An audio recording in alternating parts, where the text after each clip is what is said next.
back to my channel. In this video I'm going to be doing the mid-year book freakout tag. I'm a bit late to this party because right now we are over halfway through July, which means we're over halfway through the year, but like towards the start of July when I wanted to film this, I was not feeling the filming aspect. I didn't really want to film. My skin was extremely dry, so I didn't want to put makeup on it, and my hair was a mess. As you can see, I've chopped it all off. Oh my goodness, it's so strange having it this short. Like, it's been a while since I've had it this short. It's going to get some getting used to. But I saw this tag going around on some of the BookTube channels that I follow, and so I thought I would give it a whirl. And so without further ado, let's just get started. Best book read in 2017. No surprise, it is Strange the Dreamer by Laini Taylor. I absolutely love this book. I only really started reading in April of this year. I found this at the airport in Belfast, and I didn't really know anything about it. I just like heard the name mentioned once or twice on BookTube. When I found it, I just read the back of it. I just knew that I had to buy it, and I absolutely loved it. I love the writing style Laini Taylor has. I love the characters that she creates. I love this universe that she creates. I was hooked from the word go. I know a lot of people don't like the pacing of it, but for me it was just perfect. It just flowed. It wasn't forced. It wasn't going too fast. It wasn't going too slow. It was just right for me, especially when I was on holiday and I just wanted to relax, and this book just really did that. And then when I got home, that's when the shit hit the fan, and then I was in the book and I was like, yes, give me all of that. If you don't know what it's about, look it up. You will absolutely love it. It follows Laszlo Strange, a librarian, and it tells about this lost city of Weep, and they have a situation going on there. They've been lost for 15 years. Nobody's heard word from them until one day this convoy turns up looking for help, and it brings the brightest minds of the kingdoms back to Weep to help them figure out their dilemma. And I just love it. Best sequel you've read in 2017. This is kind of a cheat because I just finished reading it. Siege and Storm by Leigh Bardugo. This is the second book in the Grisha trilogy, which is kind of set in Russia. It follows these Grisha who have these magical abilities. There are very different types of subcategories of Grisha and their abilities. And so this follows on from where Shadow and Bone, the first book, finishes off. And it follows Alina and Mal as they're trying to escape the Darkling. Inevitably, they end up back within the whole mess that was created at the end of the first book. And I love this second installment. It was just amazing. I love the new characters, especially Nikolai. Oh my goodness, Nikolai. I cannot say enough things about Nikolai. I absolutely adored him. I forgot how much I adored Alina. I read the first book back in May, I think. And so it's been a while since I encountered these characters, and so when I picked up the second book, I thought, oh god, it's going to take me a while to get back to these characters. Nope, dived straight back in, and I just remembered how much I loved Alina and how much I loved this universe, and this was just the best sequel that I've read this year. I haven't read a lot of sequels, but this one was the best. Newest release you haven't read yet, but want to. The Bear and the Nightingale by Catherine Arden. I've just started this book. I'm 30 pages into it, and I've enjoyed what I've read so far. Her writing style takes a bit of getting used to. In my opinion, it's quite dense. Like the Grisha trilogy, this takes place in Russia, and it follows this family. The father is given this gem for his youngest daughter, Vasya, but he has no idea what the jewel is for, and so he kind of keeps it away from his daughter, and his daughter's quite willful. She does whatever she likes, but because this gem has been kept from her, there's something that is threatening their village. This gem, and Vasya is the only thing that can protect them. Will he give her the gem? Won't he give her the gem? I'm very intrigued by this book. Most anticipated release for the second half of the year. Wonder Woman Warbringer by Leigh Bardugo. Hands down. I have actually pre-ordered the special edition from Waterstones with the signed bookplate, and I cannot wait. I don't know really anything about it. I have read the synopsis. I can't really remember the synopsis. I cannot wait to read it, and it frustrates the living daylights out of me that booktubers are not talking about it. Like, they've talked about it in that they want to read it, it's on their TBRs, they've got it, but seriously, talk about it so that we know to get it, instead of like waiting until it's released to talk about it. I want to know now. Should I pre-order it? Should I not? Is it crap? Is it good? What? Just let me know. That was a bit more passionate than I wanted it to be. Another book that I'm looking forward to is The Dreadful Tale of Prosper Redding by Alexander Bracken. I really don't know what this book is about. All I know is that this guy made a deal with a demon, and then fast forward to the present day, he's living with this demon inside of him, blah blah blah blah blah. There's a cat bat in it. I pretty much want it for the cat bat because it just reminds me of Salem from Sabrina the Teenage Witch, and I'm hoping he is just as sassy as Salem from Sabrina the Teenage Witch. Biggest disappointment. And I know I just said I'm looking forward to her next book, but The Darkest Minds by Alexander Bracken was my biggest disappointment. I wanted to love this book so damn much. It was so up my street. Basically, 98% of America's teenage population has been wiped out by this virus. As soon as they hit puberty, bam, they either have this virus or they don't. Only 2% remain. And so they're rounded up into these rehabilitation facilities that are kind of marketed as a place for them to harness their abilities or help them find a cure for this mysterious new disease that has cropped up, these new abilities. And so I was like, yes, that sounds amazing. So when I first started reading it and we got to this facility, it just read like Genosha from X-Men to me. But the main character gets out of these facilities and is on the run. But this book just fell flat for me. I know everybody raves about this. Everybody that I have seen on BookTube absolutely loves this series.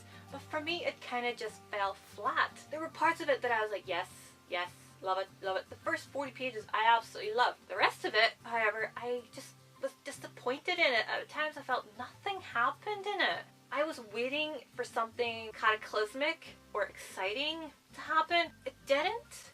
And then at the end I was like, yeah, so? It didn't really make me want to find out what happens to these characters. And then when your villain is called Clancy, all I can just see is Police Chief Wiggum from The Simpsons. Biggest surprise. Snow Like Ashes by Sarah Roche, I think her name is. That's the way Haley in Bookland pronounces it. That's the way I'm going with it. I went into this book not really knowing much about it. I know that Haley in Bookland loves it, and so that's why I picked up the first book. I absolutely adored it. I knew I was going to like it, but I didn't realize how much I was going to love it, or how much I was going to love the characters, and how much action was going to be in this. I didn't think there was going to be as much action in this book as there was. I absolutely loved the action. It was things that would be in Hunger Games or A Song of Ice and Fire. It just reminded me of some moments in those books. I absolutely loved it. I love the world that Sarah creates and the characters that she creates. They're fabulous. They're so flawed yet so passionate and so good. I just love it. Favorite new author, debut or new to you? Rick Riordan. Seriously, I have read so many of his books this year, and so many of his books still to read on my shelves. I absolutely love his writing style. I can get through even something this thick in a couple of days. I just am able to read his books so quickly, and I love the characters. I love everything about his books. I love that in the Heroes of Olympus series, he's merging Greek mythology and Roman mythology. I love the characters. I love his writing style. I've said that already, but I just didn't know how much I was going to love his books, and I cannot wait to read the rest of the Heroes of Olympus series and then move on to the Magnus Chase and the Gods of Asgard and the Trials of Apollo series. And I know everybody is like saying Riordan or Riordan. It's Riordan. Riordan. It's Riordan, but like 1,000 times faster. Riordan, because it's an Irish surname. I'm Irish, I live in Ireland, and so I know my accent doesn't really sound like I'm from Ireland, but trust me, I am. I live in Ireland. I lighten my accent so that I'm easily understood. And so that's how we pronounce Riordan. Riordan. Riordan. Newest fictional crush. I honestly thought the answer to this was going to be the Darkling from the Grisha trilogy, because he is literally in Shadow and Bone. He is just, you know, hello. I just loved him. And then I thought I was going to go with Julian from Caraval, because in my head he is Tom Ellis. You know, Tom Ellis is Tom Ellis. If you've seen Lucifer, you know what I mean. And then I also thought my answer was going to be Mal from the Grisha trilogy. But in the second book he kind of becomes a bit of a douchebag. But he's still, you know, Mal. So I think my answer is just going to be Julian from Caraval, because, yeah. I had such feelings for him when I was reading that book. Newest favorite character. If I held up A Court of Thorns and Roses by Sarah J. Maas, can you guess out of this book who my favorite character is? It's actually Lucien. Yeah, I know. Like, I was surprised by that myself. I thought I was going to like Feyre or Tamlin or even Amarantha, because she's just like an evil bitch and I love my evil bitches. Lucien, for some reason, he just became my favorite in this book. Probably because in my head I was picturing Nolan Ross from Revenge. If you've ever watched that show, that's who I had fan cast in my head as Lucien. If you've watched my fan casting video, I will have it linked here. Lucien is my new favourite character. I absolutely loved him. I loved his sassiness, I loved his ballsiness, I loved his honesty, and for me, he was just perfect. I loved him, and for me, he was just my favourite character in this entire book. Book that made you cry. I don't cry at books. I have never cried when reading a book. My mom has confessed to crying numerous times at reading books, and I have read them and I'm like, what are you crying about? What made you cry in this? But I will say, the last page of Codename Verity by Elizabeth Wein made me almost tear up. Almost. Even with everything that happens in Codename Verity, I just could not find it in me to cry. But the final page of this book, it hit me in the tender parts. Book that made you happy. Shadow and Bone by Leigh Bardugo, the first book in the Grisha trilogy. Now, the reason why this book made me happy is probably going to be the strangest reason for you guys, but if you watched my May wrap up when I read this book, the reason that this book made me happy was purely because when Elena actually unleashes her power and finds out why she doesn't have her power, why it didn't come to her when it was supposed to when she was little, that made me happy for the most stupid reason, in that I imagine that to be why Ashley Magnus from Sanctuary did not have abnormality, mutation, ability. It's what they call it in Sanctuary. If you ever watch Sanctuary, you're kind of wondering, why does Ashley not have abilities? Because Magnus has abilities, Druid has abilities, why do they have this kid who's 23 and yet does not have an ability? This is why. It was just that moment that I was just like, oh, yes, and so that made me stupidly happy. Probably shouldn't have, but it did, and so this is the book that made me ridiculously happy. Favorite book to film adaptation that you saw this year?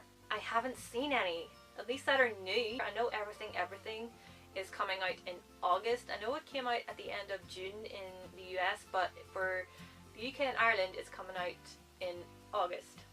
Crap, I know, right? Favorite video that you have done so far this year? I think my answer would be my Manchester vlog. It was something completely different for me because I know I don't vlog, but in that video I did the whole montage of travelling to Manchester, being in Manchester, being at the Manchester United match and everything since, and I did a voiceover explaining everything that we did, and I loved that video, and I love the way that that video turned out. I really love editing travelling videos. For example, my Brilliance of the Seas video, it's just about the ship.